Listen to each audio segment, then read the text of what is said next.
আমাদের সমস্যাটা হচ্ছে যে আমরা প্রাইমারি স্কুল থেকে আমরা যৌনহয়রানির শিকার হচ্ছি।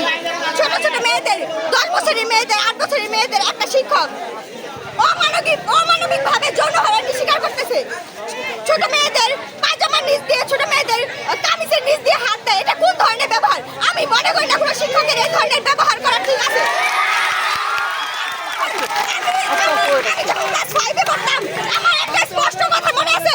বৃষ্টির দিন আমি যাচ্ছিলাম কোচিং করতে। ওই স্যারটা নিজের বাসায় সে প্রাইভেট অথবা বিশেষ ক্লাসের ব্যবস্থা করতে। সে ফ্লোরের মধ্যে বসায় ক্লাসটা নিত। সে মেয়েদেরকে নিজের পাশে বসাইতো এবং মেয়েদের প্রাইভেট পার্টি সে হাত দিত। শুধুমাত্র মেয়েদেরকেই না, ছেলেদেরকে সে এই খারাপ কাজের শিকার বানায়। ছেলেদের সে হাত নিয়ে তার পুরুষাঙ্গ ধরাইতো এবং খাওয়াইতো।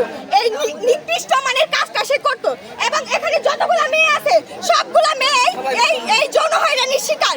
এটা কোন ধরনের আচরণ একটা শিক্ষক? আমার মনে হয় না কোনো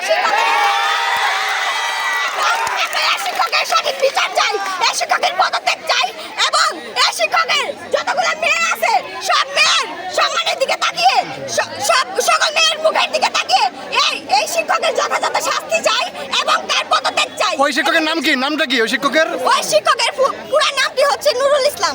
তিনি আমাদের দাঁড়িপাকা প্রাইমারি স্কুলের অথবা দাঁড়িপাকা প্রাথমিক স্কুলের একজন শিক্ষক। এখন পর্যন্ত সেই শিক্ষক আছে, তিনি পদত্যাগ করেননি। তার আজকে রিজাইন করার কথা ছিল, কিন্তু সে রিজাইন করেনি। তার জন্য আমরা আন্দোলনে নেমেছি। আচ্ছা, আপনারা যে আজকে এই রাজপথে নেমেছেন, একটা আন্দোলন করছেন ওই শিক্ষকের বিপক্ষে, একটা অভিযোগের ফিরিস্তি তুলে ধরলেন, এই ঘটনাটি কবেকার? এই ঘটনাটি 2-1 দিনের না, বিগত 20 বছর 25 বছর ধরে এই ঘটনাটি ঘটে আসছে। কিন্তু আমরা মেয়েরা আমাদের পরিবারে জানালে আমাদের পরিবার মান সম্মানের ভয়ে আমাদেরকে বলতে দেয় না। কিন্তু আর কতদিন আমরা চুপ করে থাকবো? আমরা আর চুপ করে থাকবো না। আমরা এখন মুখ খুলেছি, আমরা এখন মুখ খুলেছি, আমরা আর চুপ করে থাকবো না। আমাদের ছাত্র সমাজকে দমানো এত সহজ না, আমরা দমবো না। এই নুরুল ইসলাম শিক্ষক বিষয়ে আপনাদের দাবিটা কি? তার পদত্যাগ চাই এবং তার যথাযথ বিচার চাই।